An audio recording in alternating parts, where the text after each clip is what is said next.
But they're making copies. Or shares.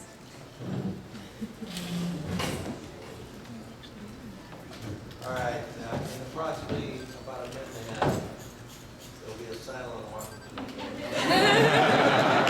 Just stay calm. Do not panic, please. Remember what happened to Nicki.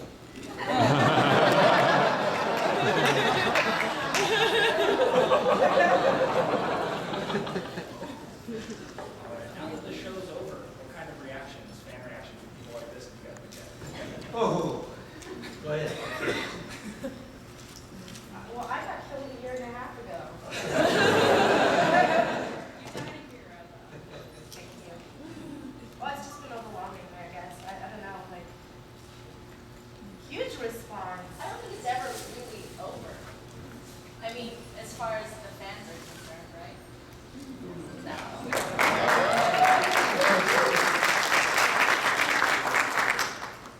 I would have to say honestly that it's been a really, really difficult transition for the fan base as well as ourselves. I don't think any of us, whether in front of the camera or behind the camera, wanted this one to end. Yeah. So that it ended up becoming a real love relationship between the fan base and ourselves, and that's why I decided to come out and to do this, just to say thank you to everyone. And it's been an extraordinary experience meeting all of you. I've met some of you at Dragon Con. I think they want me back this year, and I probably will go back and say thank you to everybody that wants to come by and say hello. And I will say that the hardest part of this was the termination, the finale, the final moments that we took. That, along with what happens when people walk up and they start to cry because they really do take the journey and they really didn't want it to end. So you asked the question as to what is it like, what do they treat us like we're part of their family, and it's a really, really beautiful experience. I did Blade Runner, so I didn't have an opportunity at that time to do anything like this. It's the first time. I think I've done maybe 5 of these or 6 of these at the most. And through my time, I will say that Blade Runner was one hell of an experience. It still resonates today. Okay, many people come up to me and actually they sit there and they really get into the understanding of Blade Runner. And that was, actually there's more attention given to it today than there was 30 years ago when it came out. And the same thing's going to be with Battlestar. Battlestar 30 years from today will be the most prolific piece of work done. Now, ladies and gentlemen, I told you once, I told you 1,000 times, there's a Cylon in this room who's just walking in. Take a round for Hogan.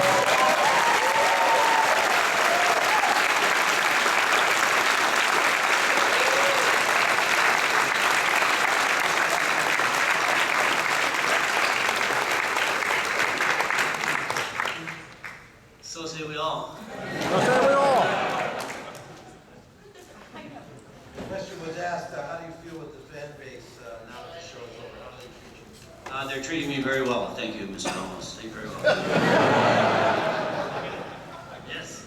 Full house. There's still a little bit left with the plan coming out on DVD soon. Can you guys talk about that a little bit? Yeah, I'll talk a little bit about it because basically it's a tremendous thank you to the fan base. This is probably the most unbelievable journey, not because of the fact that we were able to work our way through this experience. That was one thing, and to connect all the dots, kind of, even though many, many questions were left open by the writers.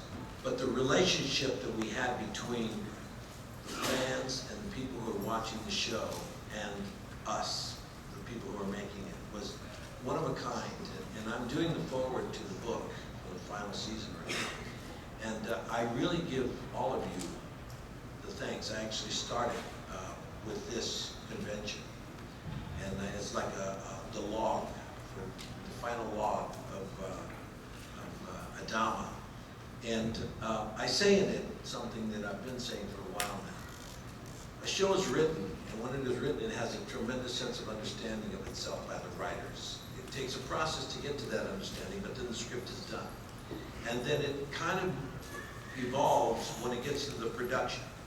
And the production takes it, and all of a sudden people say, oh man, it was magical. What happened, what you guys did is magical.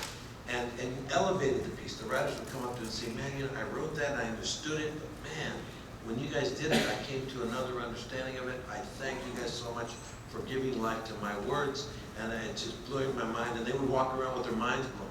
Just the writers would just come and just like hang out and just watch it as if they were fans, and if it was fresh and new to them too. Then we would go to the next level. After we finished with it, the post-production would get it. Then Bear McCreary would get it. And then the editors would get it. And then the sound would get it. And all of a sudden, it was elevated to a much higher level than we had done on production. Then we would put it out on the air and into DVD land. And then you guys would get it. And then something only could have happened in this period in time on the planet. You decided to blog and talk about this. And those blogs ended up connecting themselves with the writers. Then the writers would start to talk with you guys. And like those of you that decided to bend the Last Supper photo and create I know who did it, bend it to the left over, put a Dama on top of, of number 6, and then bring across and make sure, and you'll see who this, the final Cylon is. And so you guys did that to every single part of the story, so that by the time that first season was over, we had done something that had never been possible in the history of the planet. The entire planet was logged on and looking and talking with each other about this single piece of artistic work. And it elevated it to a much higher level. So the writers then went to that level to start the next season. And all of a sudden, all hell broke loose. Because every season, everything that came out was elevated and brought to a much higher level. And so the artistic endeavor of this was a combined effort of not only the people who were creating it from the standpoint of the writer, but all the way through to the presentation, and then through the fan base, the people who really appreciated what we did. Like you guys appreciate, Star Trek, like you guys appreciate Star Wars, like you guys appreciate science fiction. You made the best science fiction television show in the history of television. And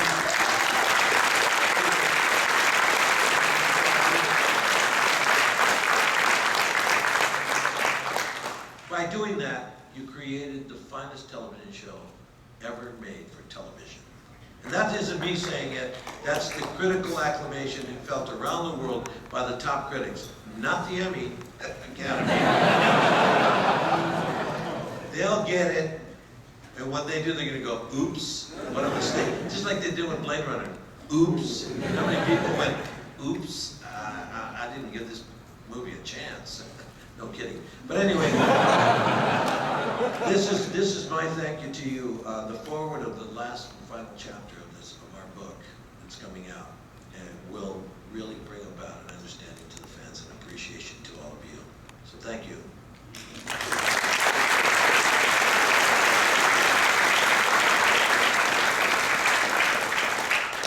You guys on the show work with a fantastic large ensemble cast. I was hoping you could maybe touch on some of the people that you enjoy working with most on it, and then some of the people that you just didn't get enough of a chance to get enough scenes with. Well, for me, a lot of my scenes were shot in my Viper, so I was alone most of the time. Me in second unit, but it was lonely. So I got to know the second unit people very, very well. But who I would have really liked to work with, which I didn't get an opportunity to work with, was Mary McDonald, because she is, first rate. So I really wish I could have gotten to work with her, and yeah. I had somewhat of a similar experience being on the flight deck most of the time with our good friend Aaron Douglas, who I'm sure most of you know, right?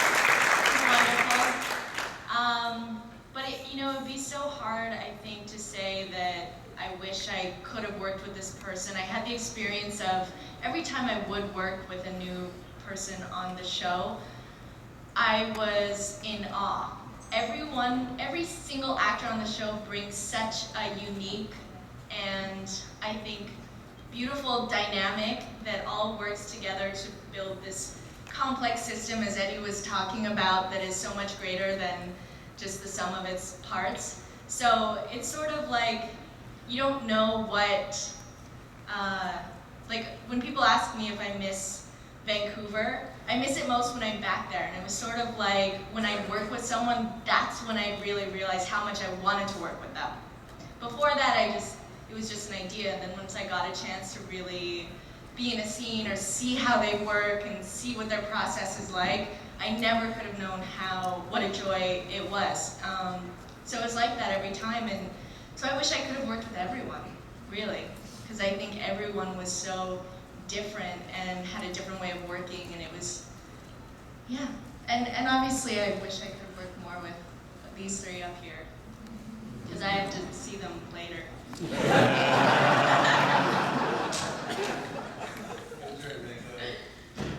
I would like to work with myself. My favorite scenes were by myself in Ty's quarters with the bottle. I miss doing those. That was after they stopped filming. You've already said your piece. I was probably the most fortunate. I had the opportunity of working with everyone. I had scenes with everybody, and it was a blessing of blessings. I felt like the elder statesman, which I was. I am the oldest. No, yeah, I think I was. Oh, someone else might be a little bit older than Donnelly, you. you're not, but Donnelly, I think, may have been, what's your doc? Carro, I think he was older than me, but not by much, maybe a year or so. But it was an experience that I hold as probably the finest experience in filmmaking for television that I've ever had in my experience. And I've been very fortunate, very privileged to do a lot of really interesting work, and I love the work that I've been able to create in my lifetime, and I was not feeling that I was missing anything. Now that I've just finished this, and I'm still not done, I'm still working on it. I think I'm the last one working on it, and not even the producers, none of them are working on it. It's just me and... You and Andy second. Yeah, Andy's finished also. Yeah, well, finals are coming. That's what we're working on now. I just saw the final, some of the finals for the plan, the special effects that are coming into the plan, which are gigantic.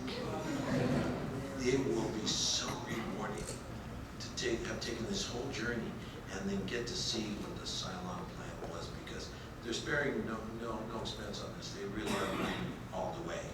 And it's probably, if they release it as a major motion picture, it would cause as much, if not more, excitement than the last Star Trek movie. It's way, way, way beyond anybody's wildest imagination.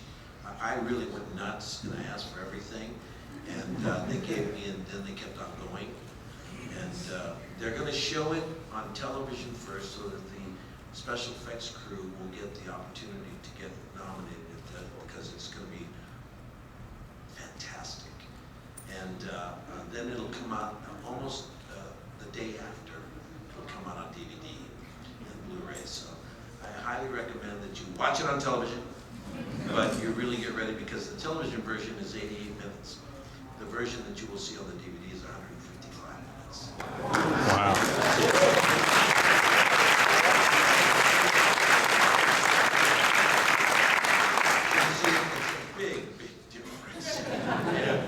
All I can tell you is that it's worth it.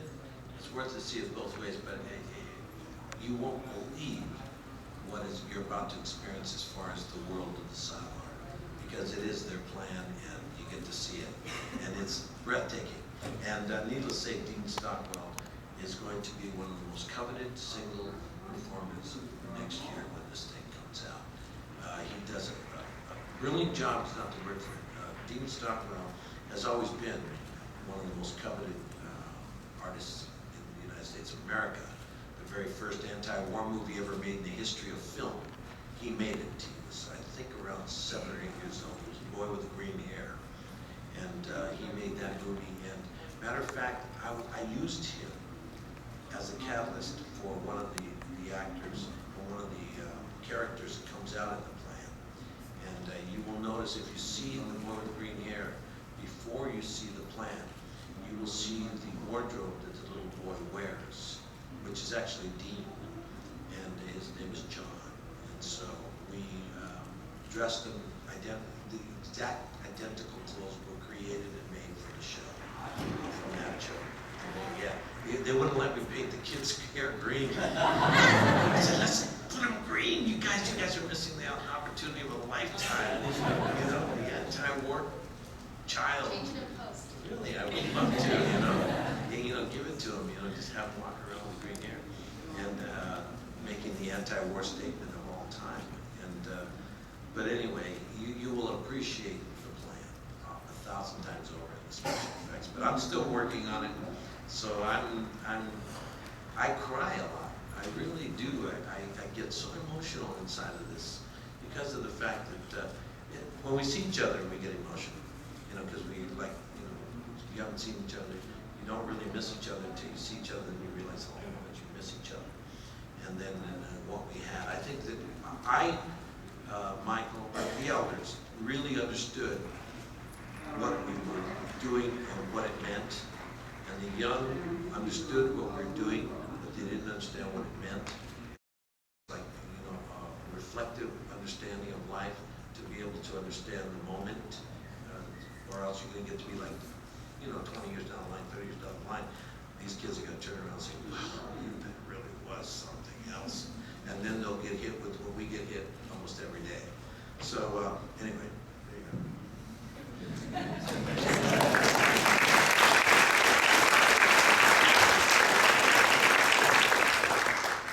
Now, Nicki and Luciana, you guys are both, some would say, lucky enough to have a death scene on the show. So you can tell us a little bit about that, and then a little bit about the reactions you got from people after that happened. Yeah, I'd say it was like winning the lottery when I got that phone call. No, not so much. No, but I do have to say that when I found out that I was going to die, the producers were kind enough to give me a phone call and break the news to me. It was bittersweet in the sense that I was disappointed and sad. It helped that the show is going to be ending, so I knew that I wouldn't be watching the show for 5 more years, wishing that I was on it. But also I knew and trusted the writers so much and their ability to really uphold the nature of a character and how that fits in with the rest of the story and the questions that they ask of humanity through each character's struggle. I really had no doubt in my mind that they would do an incredible job and give me a beautiful piece of writing to struggle with myself with, to try and be as honest and connect with in the best way that I could, and they definitely gave me a tough piece to work with. I mean, it was a struggle. Not only was I sad and feeling a lot of emotions about dying, I mean, I was on set knowing that it was my last day ever with this family that I've been with for 5 years. But the character, don't even get me started with what was going on with the character and that internal story. So it was rough, but it was awesome because being an actor, that's what you wait for. That's, the depth, the conflict, the questions that you get to ask yourself about how would I be? What would this be like? I mean, I don't think we often ask ourselves questions outside of our kind of day-to-day things, but to really try on something that extreme, I think is a privilege, and then to express it in a way where you get to share it with the rest of the world is an incredible privilege. So that was kind of my experience. You know, I was actually really, when you got killed, it really, yeah. Because she called me and she said, oh, you know, Callie's gonna see Kat in heaven, and I was like, but I don't think you told me how it was gonna happen, and I was at home watching, and then when Tori threw you out the airlock, I mean, I cried. I sobbed. So yeah, I mean, it affects us just watching it. Like even when you know it's gonna happen, when you actually like reading the script, and then when it's actually done, and you know everything's put together. I mean, it's like a totally different experience. For me, man, I was absolutely devastated when I found out I was gonna die. I was on my way to Vancouver. I was flying to Vancouver. I was at LAX, and my the script had been sent to my apartment, and my roommate at the time went into my mail, and she read the script. She's like, oh my gosh, oh my God, you're all over the script. They've totally expanded your character. You were a drug runner, blah, blah, blah, blah. And I mean, it was just so much. And I was like, wow. And then as she was talking, I'm like, okay, hold on a second. They're really going in backstory. And I'm like, can you go to the last page of the backstory? And you know, the thing is, she'd only watched like my episodes, right? She hadn't watched like the whole show, so she didn't really know what the memorial wall meant. So she was so much happiness and enthusiasm. She's like, and then they put your picture on the memorial wall.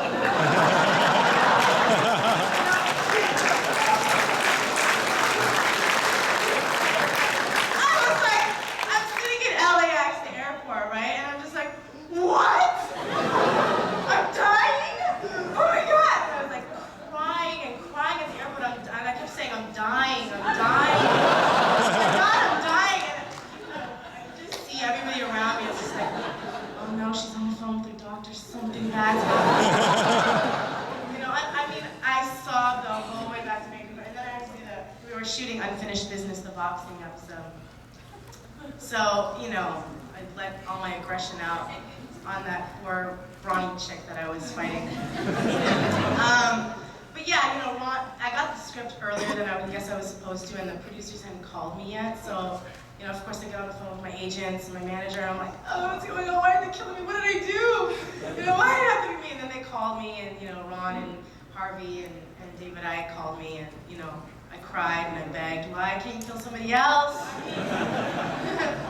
But, you know, it's a war story, and, you know, they could have just blown me up in a ship real quick, and they gave me this beautiful episode that, you know, I couldn't have asked for a better way out. At first, when I got the script, I wasn't happy with it, and I thought it was kind of like, oh, so what? She goes on this suicide mission, or like, what is this? But when Kara said to me, she was like, you could have possibly been transporting Cylons. That's when everything just kind of made sense to me for Kat. You know, it's just like she was carrying around this. Is that your phone? No.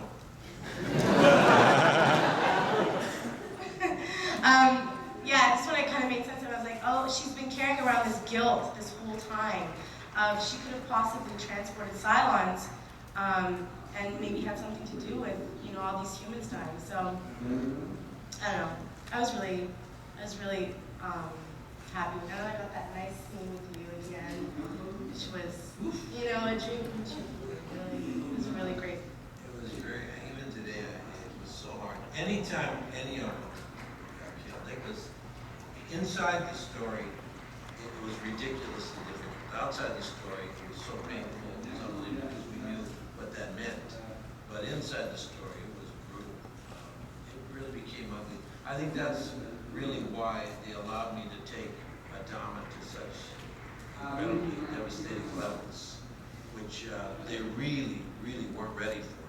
Because no one wrote down, Adama has become an alcoholic and drug user, addict, and completely just crashes and dies, just completely loses it. That was my choice. And I think that the choice was a strong one. And especially when Ty tells me that he's a Cylon. And that was just like, it was probably the most devastating moment that I had. That and the death of Carro. Heartbreaking. It's just like, Yeah. even more than when my son got blown up. It was terrible when he got blown up, but we were in the middle of the war, and he you know, we heard that the explosion, we knew that he had been nuked, and we saw the nukes going at them, and we knew that it was over. And of course, he was a genius, and got him out of it, but it devastating what Saul Tighe's revelation to me did to Adama, and as you saw, it left him completely worthless. And then when Lee hits him, and he just says, you know, it's right there where he left him, and all of a sudden you realize, you know, that it was just too much, and he boldly stood there, and he got ready to be airlocked, just ready to go. Go ahead, man, take me out of here, because I personally don't like it. Good question, because he has some really good feelings that he expresses about, you know, what it was like getting told that he was a Cylon.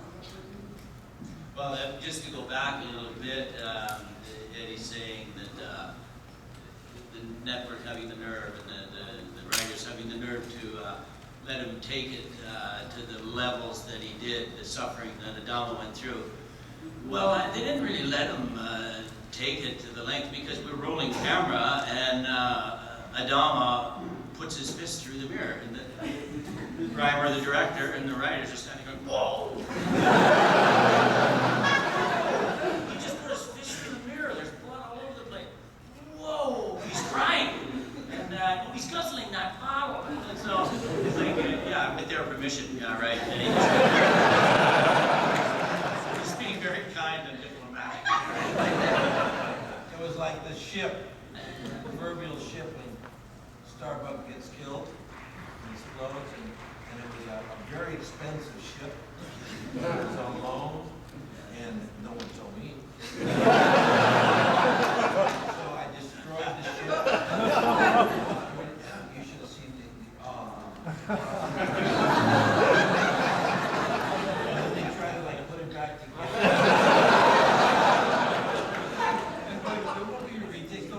It's not about that, Ed. We have to do this back. I said, didn't we buy it? No, we did now, Ed.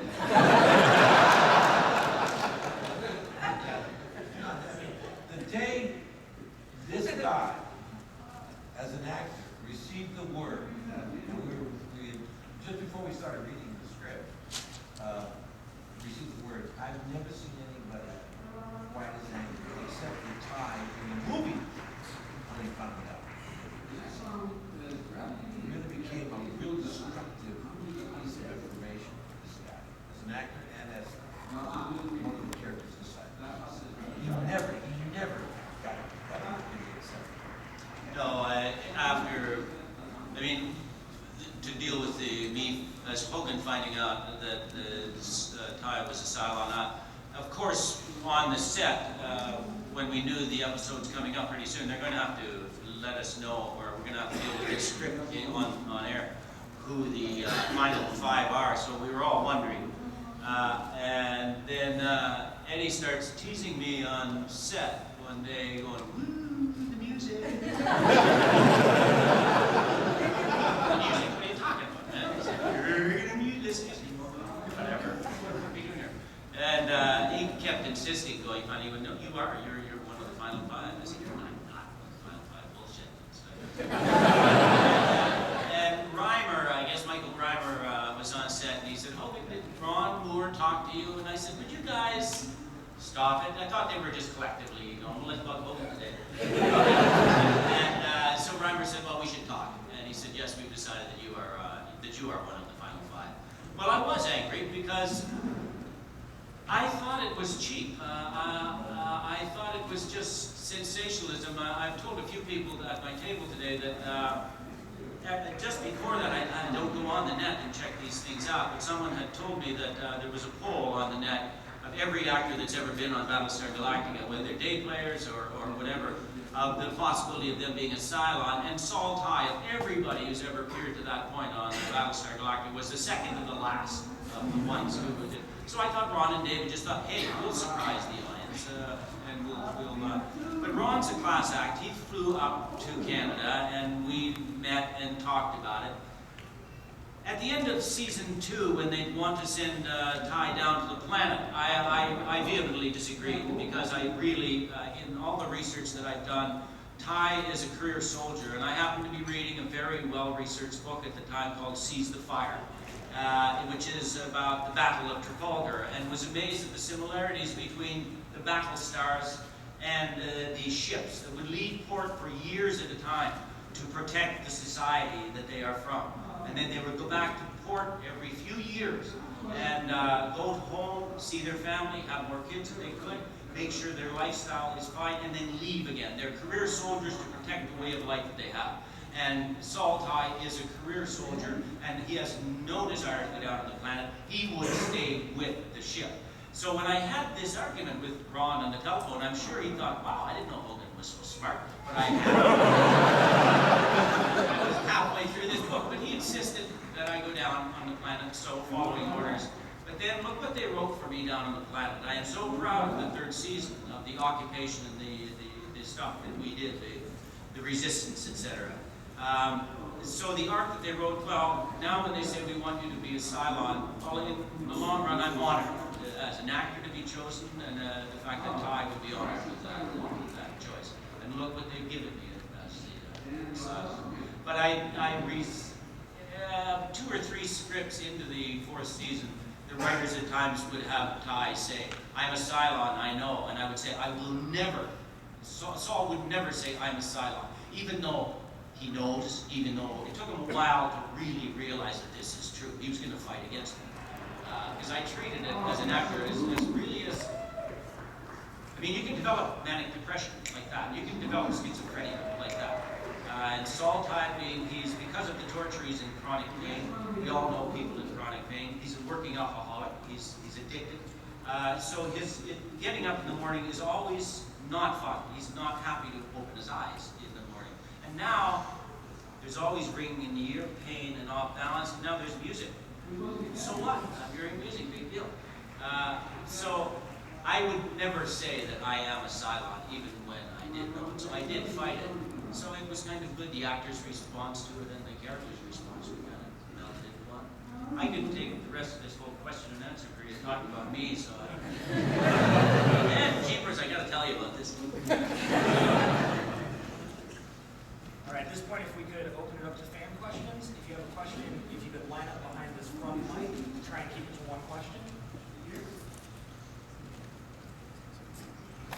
I'm an academic, I'm a college professor, and I went to the National Pop Culture Association, and there were 2 full panels on Battlestar Galactica with a unique group of people who are academics but also intense fans of the show. I went to talk about political reconciliation in the show, but the thing that dominated the panels, both panels, was women on Battlestar Galactica.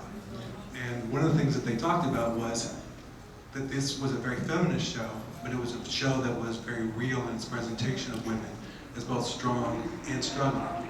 And since we have 2 of the finer actresses on the show, can you speak to how it felt to present women who were beautiful, strong, but also dealing with real stuff?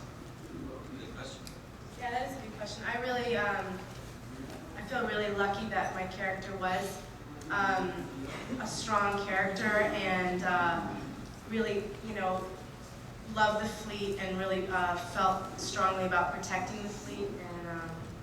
And she did have kind of like a male energy to her. So I really, I like that that's what they gave me, as opposed to a more submissive character. I think mine was a really strong female character, so I'm really happy about that. No, go ahead. You know, I've actually thought about this a lot, and I find it interesting and somewhat ironic that a show about war would be a showcase of feminist values, because I'm of the opinion that it's not in a woman's nature to fight. I think we think differently. I think we think more in systems. I think we're more nurturing. And I struggled because in some ways I had a problem with how the women on the show were represented, because it was always so strong and dominant and not always reflective of the other side, which is unique to women, kind of the mothering and the community.